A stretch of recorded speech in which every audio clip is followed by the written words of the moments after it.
Hello and a warm welcome to Mark Langdon's Bets Club, your one-stop shop for football betting insight. The festive period is here. It's busy. Jack Reeve and Mark Langdon to try and guide you through to the best of our abilities. Mark will be running through the Premier League fixtures. Dan Childs joining us to preview the EFL docket and, of course, European football to look back on as well. Mark, we'll start there and we'll start with Newcastle. And after such a promising kind of start, and there were bright moments, to finish bottom of the Champions League group was somewhat of a going out with a bit of a whimper.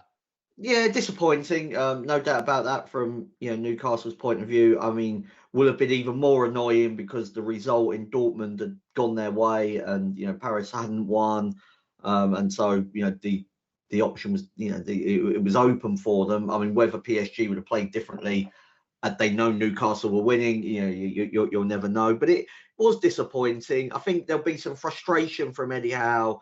Obviously over that penalty decision in Paris as well that really hurt them.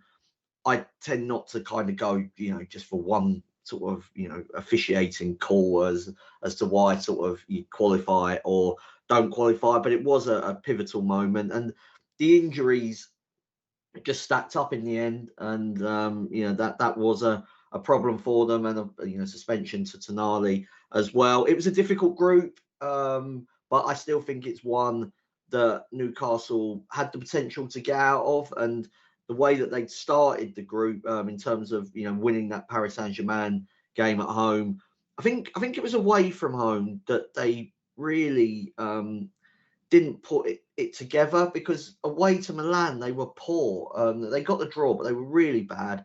Didn't think they were that much better in Dortmund either when they lost there. And despite the unlucky nature of that late and controversial PSG goal, I mean, they were pummeled in Paris for about 100 minutes. So they weren't able to kind of play, I think, the way that they would have wanted to away from home at times. And then the group ran away from them in that Dortmund double header. Really, that's where things went wrong, and there were no excuses really for losing to Dortmund at home. That I think was a key match in the whole group for them, and to miss out on Europe altogether. I think some teams, it's not that much of a big deal. The Europa League isn't and doesn't have to be that important really to a season.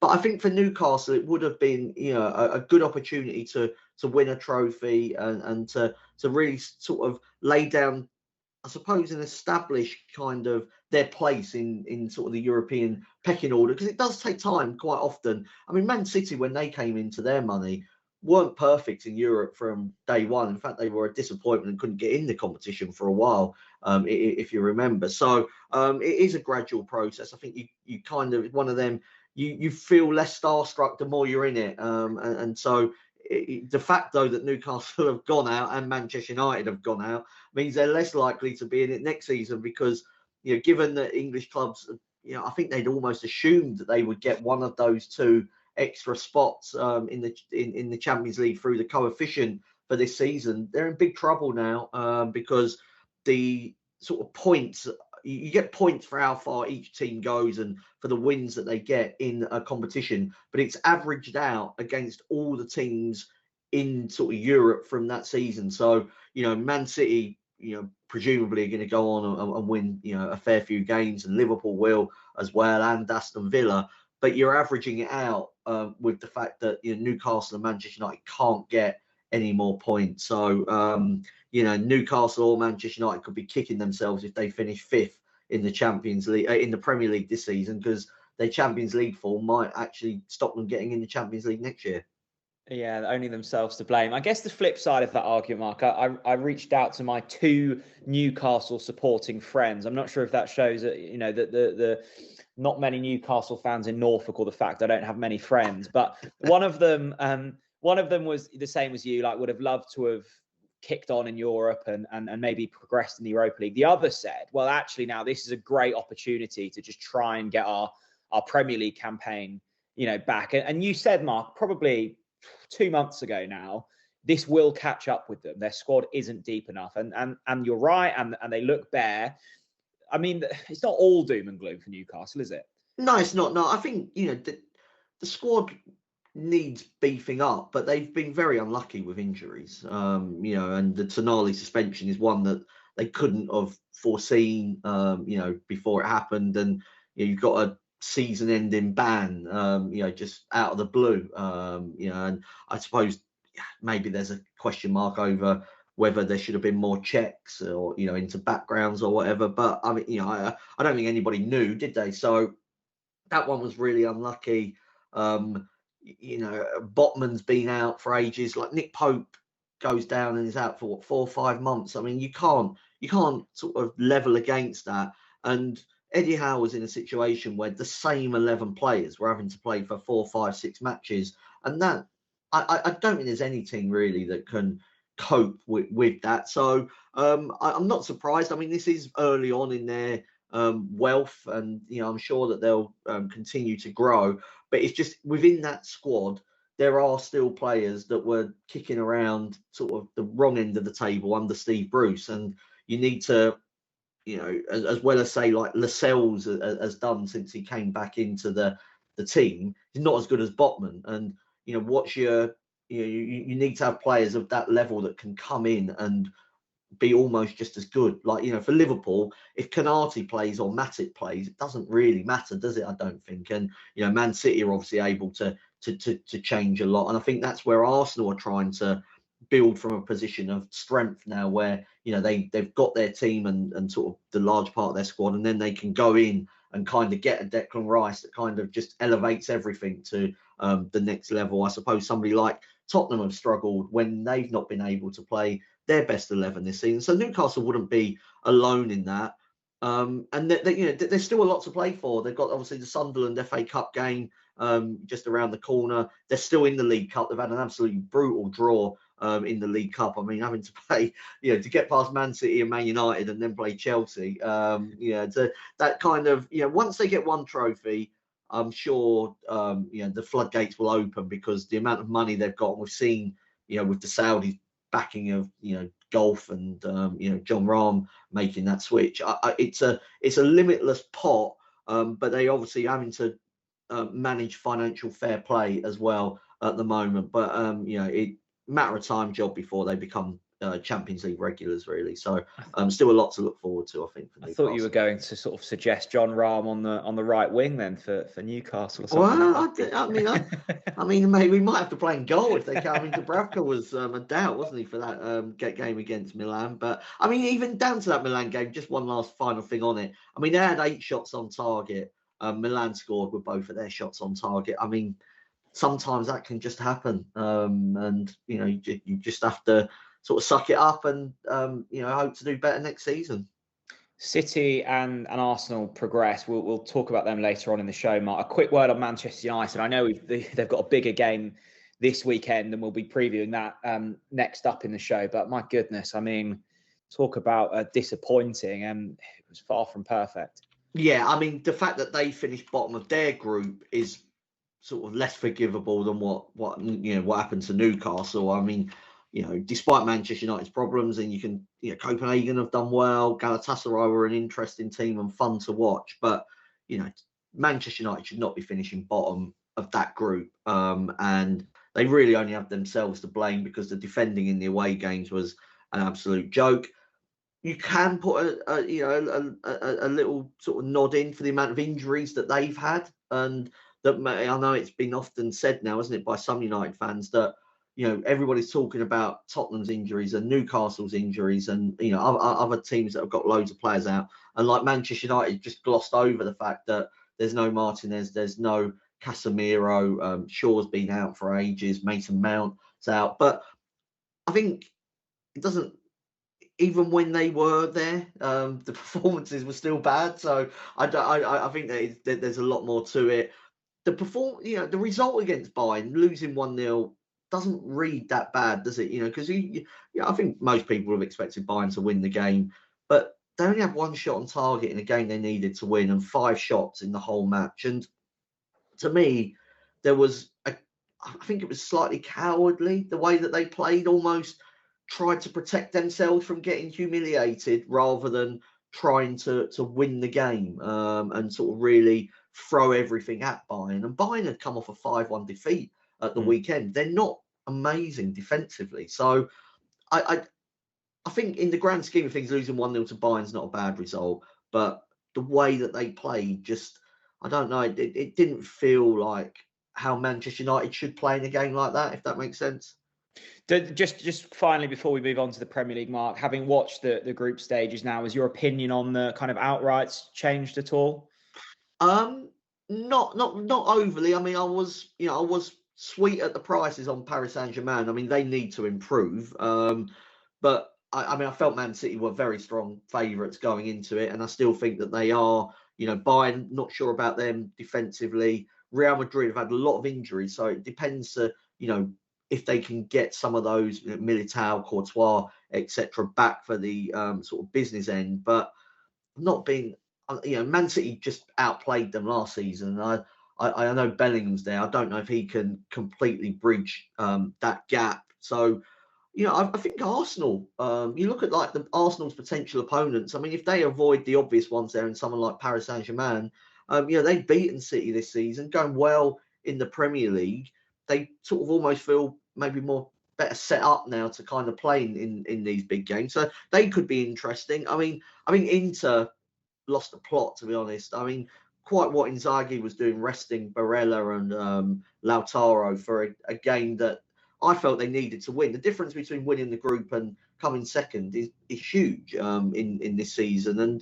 And for Inter, they're going to be a dangerous team to play in sort of the unseeded teams. But they had it in their hands to go and win that group against Sociedad, and they didn't. And I probably likely to pay the price, I would have thought, in the last 16.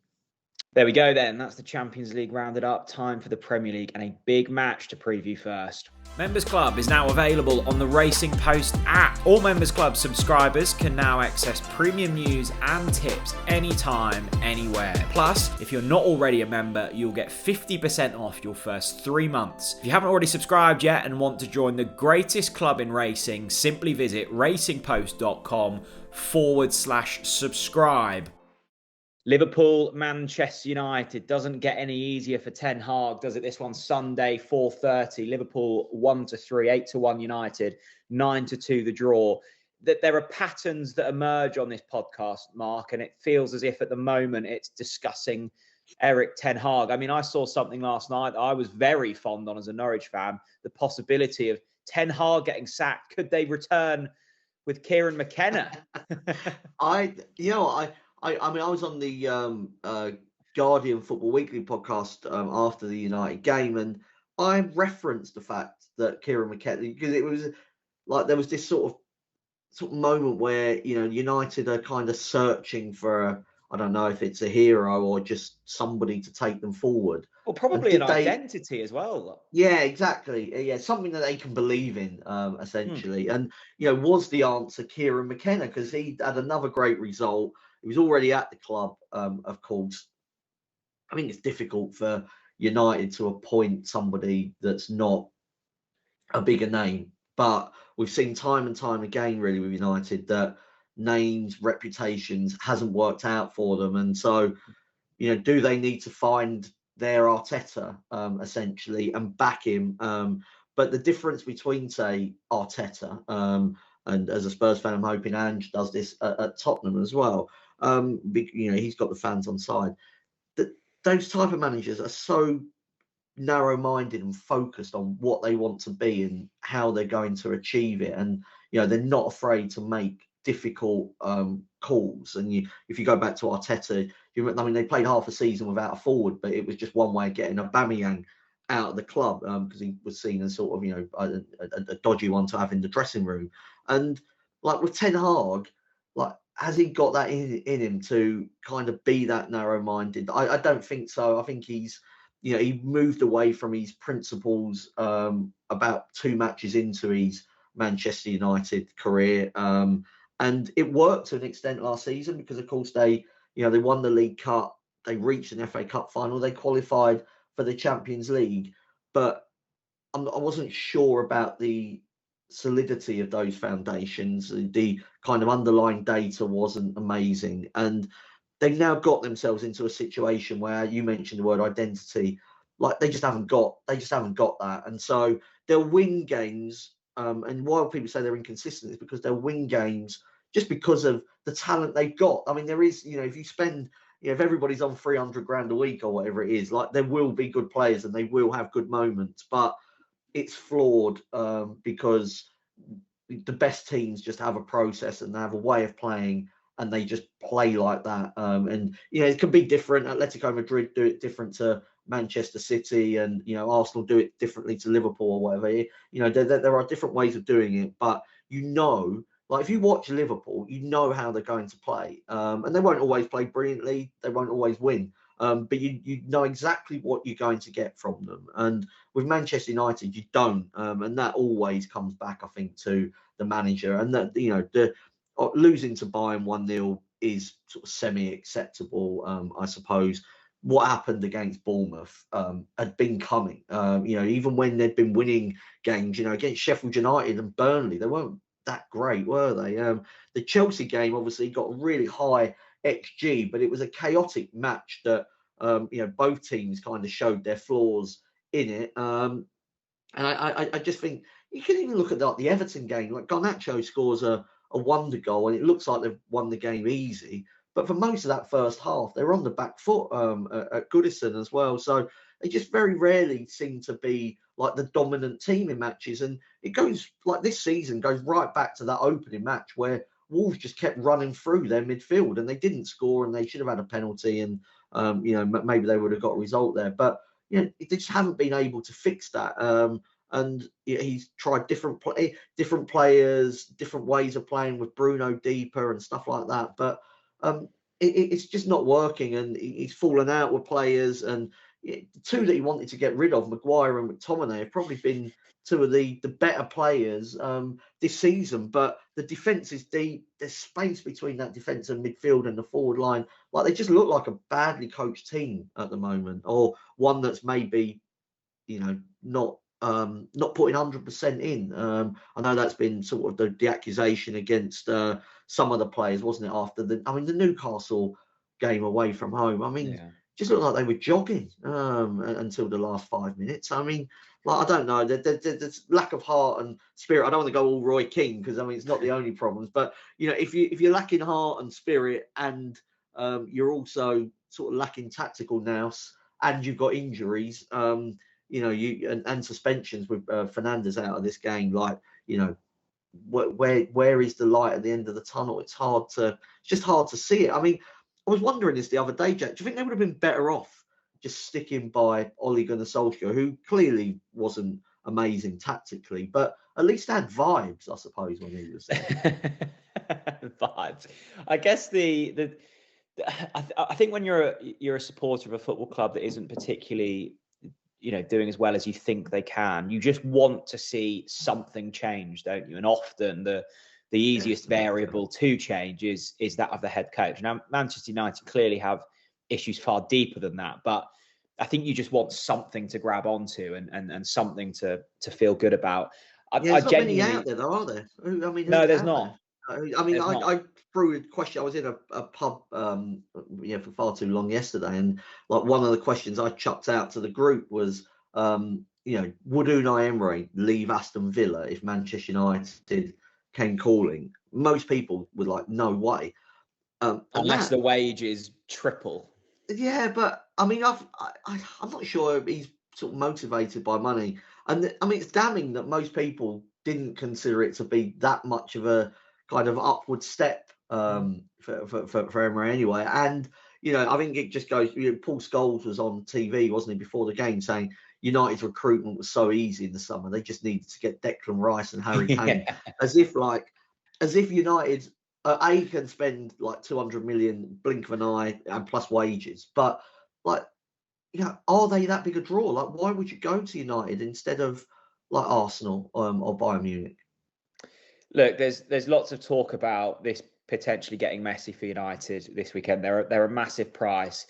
Liverpool going well, but just looking at their recent fixtures, came from behind to beat Fulham, came from behind to beat Palace, and a 2-0 win against Sheffield United. They're the most 3 recent Premier League fixtures. I mean, Liverpool clearly in a far better place than United are at the moment, but is this as one-sided as the prices suggest? I think it probably is, just because United, like I said, no Maguire. It looks like no Maguire and no Shaw, and Bruno Fernandes is suspended. So you're just wondering kind of what's left. I wasn't impressed with Liverpool against Crystal Palace. I know they got the win, but that wasn't a good performance. From a sort of anti-post standpoint, I'm hoping it was just the fact that they played Sunday, Wednesday, Saturday, which is a tough enough schedule. So hopefully it was that, but this game at Anfield just looks like a nightmare. I mean, United, they've actually, in the last 4 games against Liverpool, they've won 1 of them.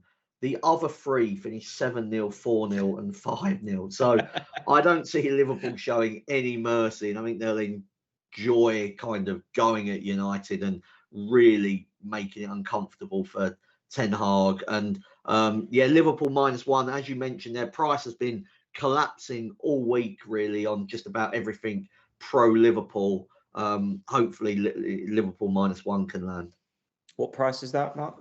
It was around about evens when we were putting the graphics together, but it's come in a bit since then, and probably will continue to shorten. Yeah, sorry, Manchester United fans, no hope. Let's go on to the rest of the Premier League fixtures. Friday night football this week, Nottingham Forest against Tottenham, 8 o'clock. Let's take a look at the prices for this one then. Forest 7-2, 3-1 the draw, 7-10 Spurs. You must have been pleased with the last performance, Mark?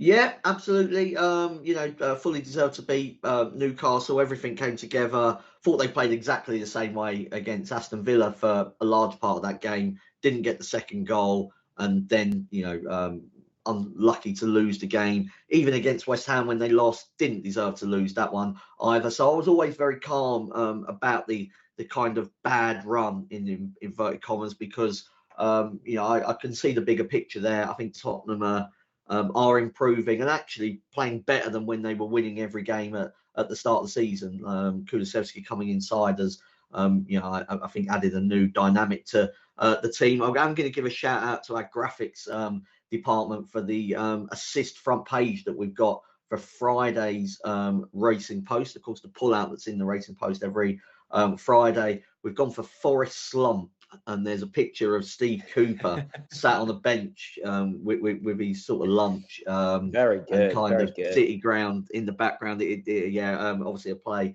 on Forest Gump. And somebody that does run Forest Run is Pedro Porro, and he's 25-1 for the first goal. And I thought that was a fair each way shout. He's got no goals this season, but it's definitely coming. He's had 26 shots, and you consider someone like Kulusevski, who plays much further forwards, had 29. He got 3 in his last 11 games last season as well, Porro. So he's somebody that definitely knows sort of how to put the ball in the net. And we saw on Sunday Udogie, getting into a forward position, scoring the first goal for Spurs. From left back, the fullbacks get so high for Tottenham. I'd be surprised if Porro doesn't go in a couple of times before the end of the season. And Forest are not in great shape at the moment, so a good opportunity for Tottenham and potentially Porro to get on the score sheet. Looking forward to that. That could get the weekend off to an absolute flyer. Let's take a look at the 3 o'clock games on Saturday there. No early kickoff on Saturday this week. Bournemouth against Luton. The first that we'll preview. Bournemouth 2's on, 7-2 the draw. Luton 5-1. Mark, I keep watching Luton and I keep thinking, you know what? These are a fairly decent outfit, but just keep falling short. Yeah, I mean, I think they're well coached by Rob Edwards, and that there's a lot of spirit in the team, and the way that they play is not how most teams play in the Premier League. So, I think that sides are finding it slightly uncomfortable. If you look at kind of how they've done, particularly at home, Noel, and this is obviously an away game, been very competitive in their home matches, and pushed Liverpool. Obviously got the point there, but pushed them close to the win. The Man City game, I don't know. I felt like Man City were always still going to win that game, and even there felt an inevitability about Declan Rice's last gasp goal as well. But they were competitive. I think if you're looking at it from like a handicap point of view, they're a team that probably, one to be on maybe in some of them bigger home games, because they are doing better. This is a different one for them, because away from home is where they've had kind of more of their problems. But I still think in terms of sort of, they've managed to get a couple of, away draws, and they won at Everton, and, they are just scrapping around. I think, they are going to, wouldn't be surprised if they take some hidings along the way, with some of them big away games that they'll have to do in the second half of the season. But given that they sort of stick close to teams more often than not, I'm going to go for Bournemouth to win by 1 goal. And I am relieved that Bournemouth are doing well, because that was one of my pre-season shouts. It was looking absolutely terrible that Bournemouth might sort of kick on towards the top half this season. I mean, it's still unlikely, but at least we're talking about that rather than them being in a desperate relegation dogfight. And what a result for them, by the way, at Old Trafford. We always focus on the kind of bigger team when they get hammering, but from Bournemouth's point of view, Iraola, I think he's starting to weave some of that magic that I was hoping he would from the start. Absolutely. I have seen some people getting quite clever with Luton in ACCAs. You've got the ACCA freeze option on. Oh, right, for when they score first. So a few people sort of whacking them in with a few shorties, and both against Arsenal and Manchester City. Score first, freeze Luton, and return a nice price. So something to keep an eye on there. Chelsea against Sheffield United. Let's take a look at this one. 2-9 Chelsea, 11-2 the draw, 12-1 Sheffield United. One-way traffic this, Mark? I don't think you'd be putting that Chelsea in your ACCAs at 2-9, would you? Look, they should win. I'm going to go for Chelsea to win and over 2.5 goals, which is much more palatable. 8-11. Just in terms of Chelsea, that defeat at Everton was their 18th league loss of 2023. Crazy. They collected just 39 points in the top flight this year. That's absolutely ridiculous, isn't it? What's that for points per pound? It must be absolutely astronomical. It must be. And they are, they're a team to be slightly wary of backing at short prices. But, this is Sheffield United. It is at home. And 4 of their 5 wins have also gone over 2.5 goals. So, I don't think I can trust them to keep clean sheets at the moment, but they should have enough firepower to win the game. Another home side, a very short price, Manchester City. They take on Crystal Palace this weekend. City 6 is on, 7-1 the draw. Palace 14-1. How do you find an angle into this one? Yeah, I mean, Palace are actually a team that have caused Man City sort of the odd issue at the Etihad previously, even taking points or sort of giving them scares at times. I'm going to go for City to win and under 4.5 goals. That sort of game against Luton looked to me like City. Just win any way you can at the moment. There's a doubt over whether Haaland will be fit, so that might limit their goal scoring power. And Crystal Palace, I'm assuming Roy Hodgson will just set them up, to stay in the game for as long as possible. And even if they get sort of 1 or 2 down, the idea will be very much to just stay in your shape and not get humiliated, because we've seen them before, actually, even when they've been behind, they try not to go chasing games. So I'd be surprised if they left loads of gaps for City to, run in loads of goals at the end of the game. Not a great betting hit, though, it has to be said. Absolutely. Newcastle, Fulham, 4-5 Newcastle, 14-5 the draw, 3-1 Fulham. Fulham's recent Premier League form, I texted you at the weekend, just going, what is going on? The last 4 Premier League fixtures, 3-2 win against Wolves, 4-3 defeat to Liverpool, 5-0 against Forest, 5-0 against West Ham. They've found their shooting boots. 16 goals in 4 games. I think I spent the last 15 weeks of this podcast saying they haven't got much up front. So I'm having to sort of eat my words in that regard.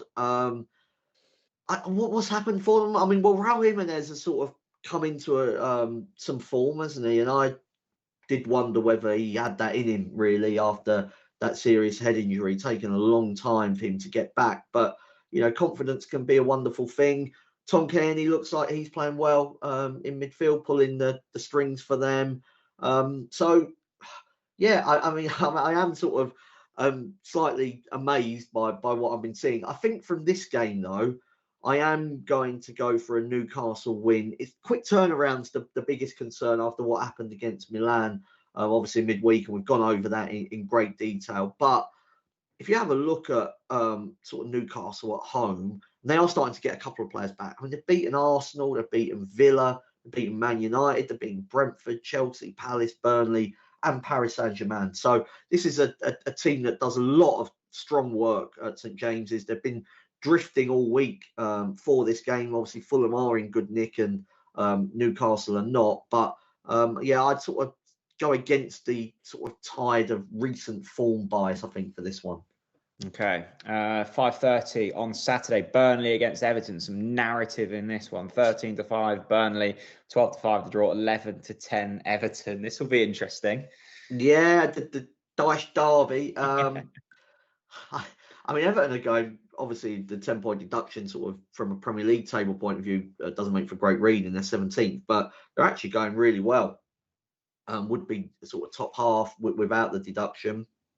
That being said, I'm actually going to go for Burnley draw no bet in this game. I think that Burnley, look, they were bashed by Brighton. I mean, I did that was the nap last week, wasn't it? Over 2.5 and both teams to score, and like how the over 2.5 didn't land, because I mean the Trafford's had a stormer in goal. Was it the most saves in a Premier League game this season?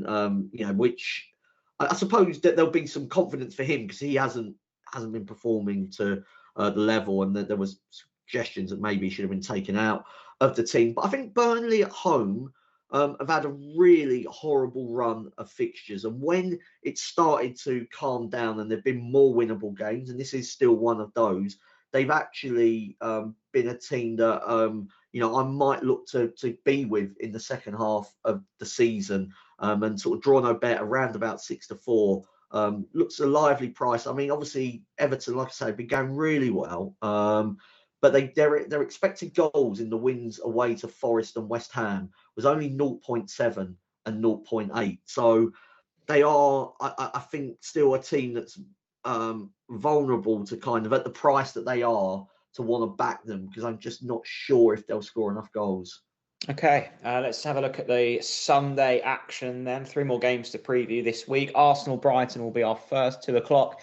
Arsenal 4-9, 4-1 the draw. Brighton 5-1. You mentioned Arsenal in terms, you know, they found their style, they've got their man, going well in the Champions League, going well in the Premier League. Is this another one that they can tick off?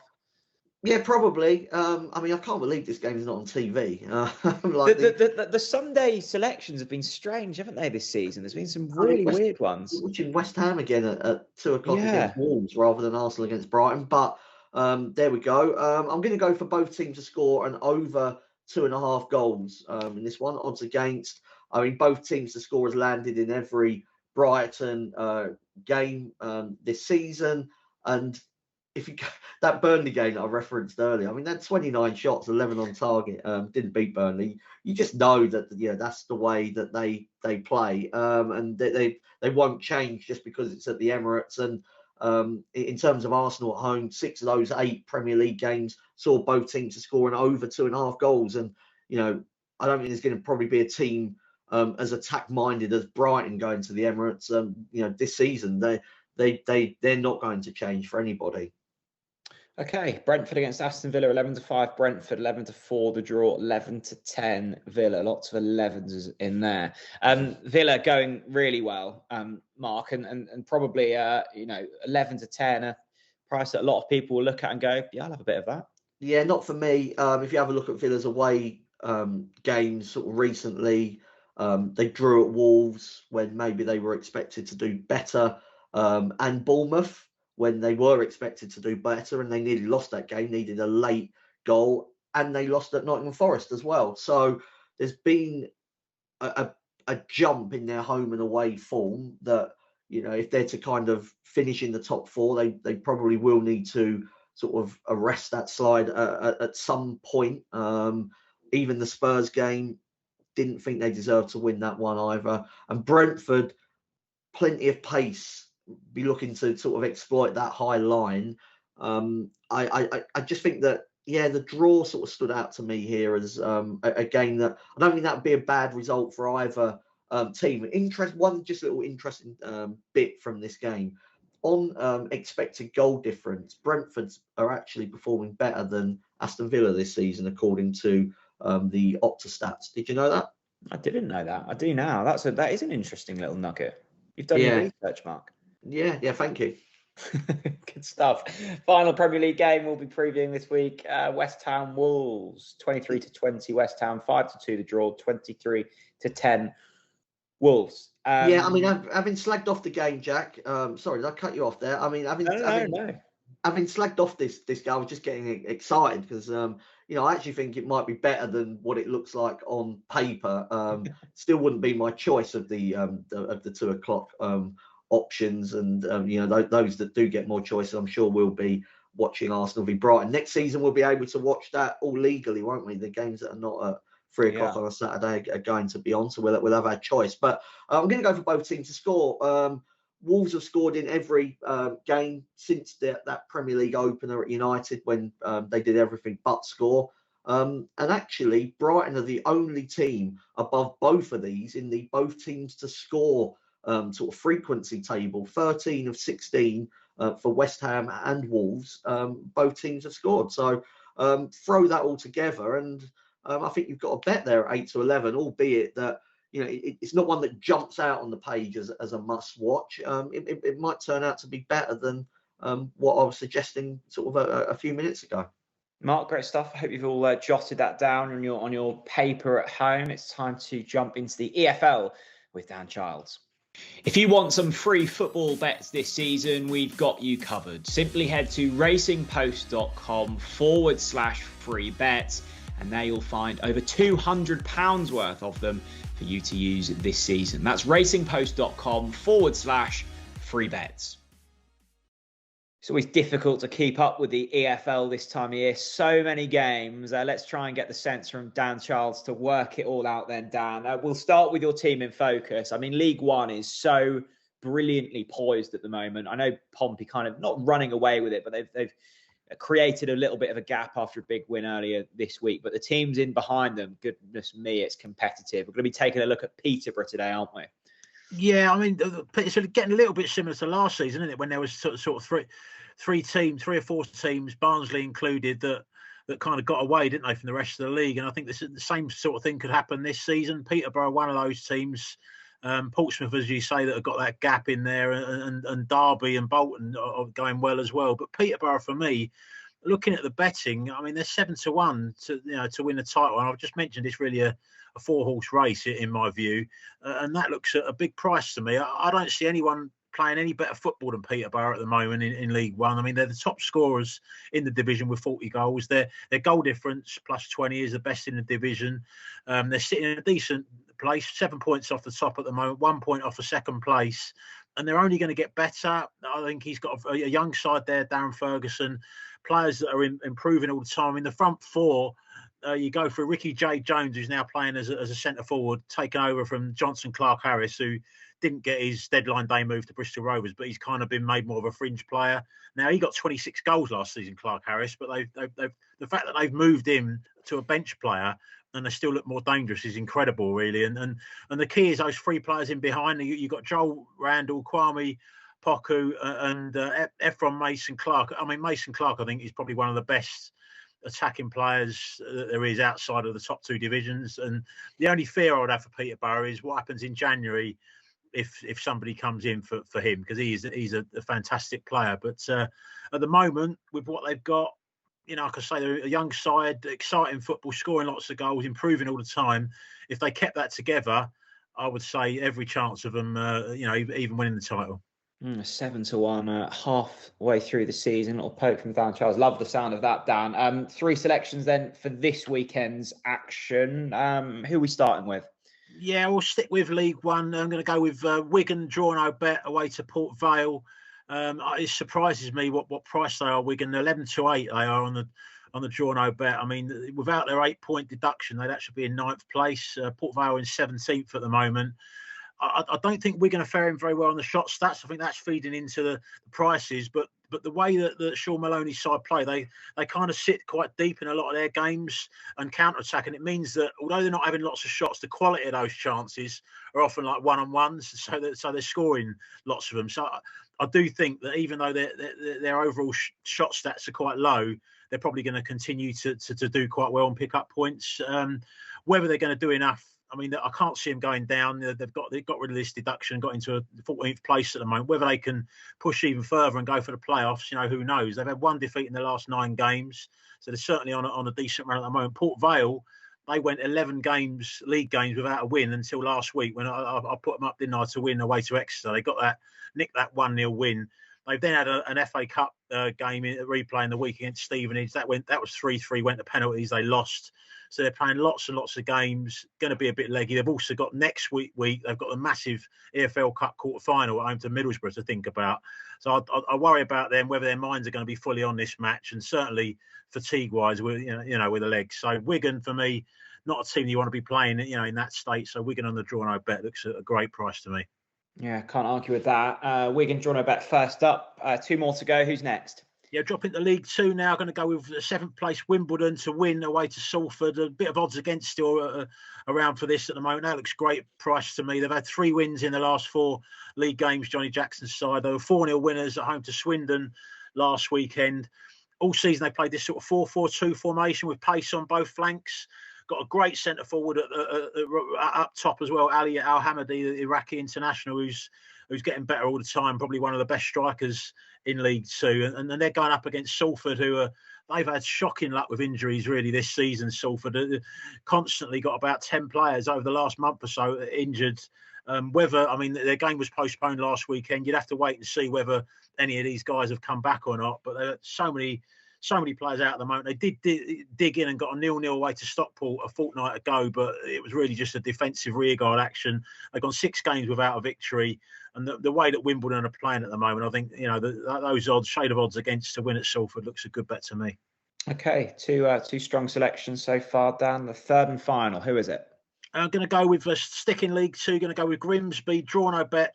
Probably a shade of odds on away to Newport. I mean, Grimsby, we put them up last week, didn't we? At home to Crewe. They got the job done, 1-2-1. Deserved victory. I mentioned last week that they're improving under David Artell. They got a 1-1 draw at MK Gdonza, who have been going quite well. Then they got that 2-1 win at home to Crewe. Artell's a manager I like. He did a really good job when he was with Crewe, got them promoted out of League Two. Grimsby, I think they were falling narrowly on the wrong side of results earlier this season under Paul Hurst. They're not a bad side, probably in a bit of a false position down in 19th. And the way that they're improving now, going to Newport, who've got a bit of a small squad, again, a lot of injuries, played another game in the week, got a 4-1 win in an FA Cup replay away to Barnet, which is a great result for them, but they don't seem to be consistent. They often win one, lose one. So I would kind of worry about them at the end of a busy week. So Grimsby, as I say, on the up under Artell to win this game down in South Wales. Okay, so Wigan draw no bet, Wimbledon and Grimsby draw no bet, the selections this week. Dan, thank you very much. You're welcome, Jack. Yeah, time for Mark's best bets then for this week. The prop shop landed last week. Hopefully we can follow him with some more winners this time around. We'll start with a bet builder, shall we, Mark? Yes, so the bet builder is going to come at Turf Moor, Burnley against Everton. I'm going to go for Amdouni to have a shot on target. Averages more than 1 shot on target per 90 minutes this season. So somebody that definitely likes to, he's sort of shot volume frequency is high. I'm going to go for the former Burnley player Tarkowski to have a shot. He's had a shot in 6 of his last 8 games, and that includes Burnley in the League Cup. And then over 10 corners. Burnley's corners are averaging over 11 this season. They do play with quite a bit of adventure. They're not very good at defending set pieces. So that might be a concern for them in this game, because we know that Sean Dyche does focus very much on corners and free kicks. And if I was to sort of pick out just one of those, it would probably be Tarkowski to have a shot in the game. But that bet builder comes in around about 5-1. I like the sound of that. Right, time for a treble and a best bet. We got the treble up in a slightly different way last week. It was a double because of a postponement, but they all count, Mark. They all count.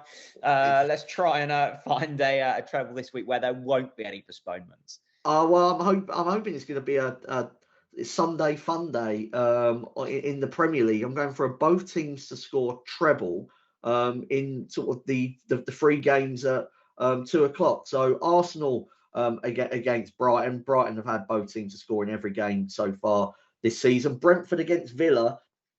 I think Brentford might be able to exploit that high line that Villa played, but obviously going forward, Villa have been top notch for most of the campaign. And then finally, West Ham against Wolves. West Ham and Wolves have both had both teams to score. That's a bit of a mouthful in 13 of their 16 Premier League games. So I think the stats are in our favour for that one. Goals galore on Sunday then. We'll finish things off this week, Mark, with your best bet. Yeah, so just repeating myself a little bit here, but I'm going to go for Arsenal against Brighton, both teams to score.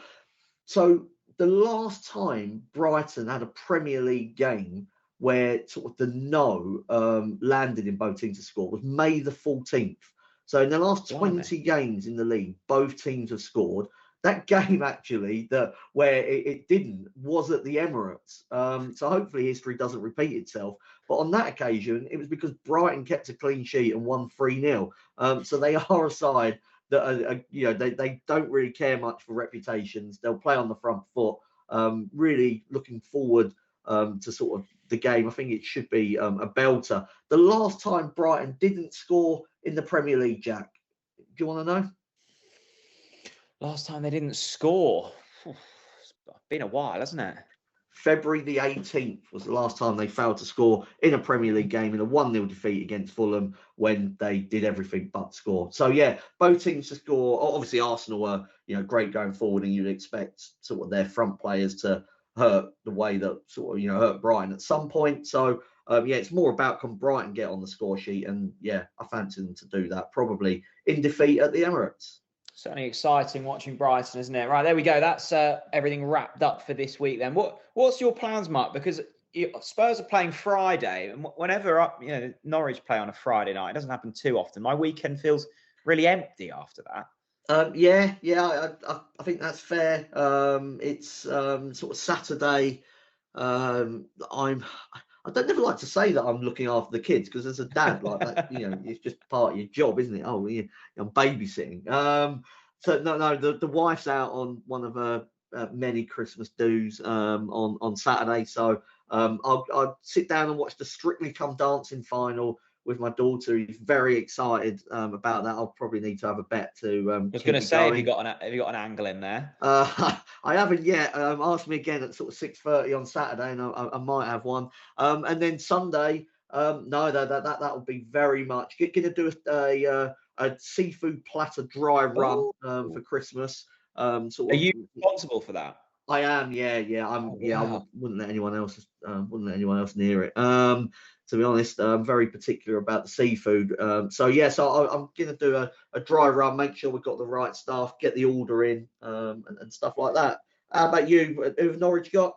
Whoa. I know. I don't. I know exactly who you got. Well, I think we're both in the office together next week, aren't we? And we had a side bet at the start of the season. Whoever would finish highest has to buy the other lunch. You went with Ipswich, I went with Norwich, and I think I might as well just cash out early.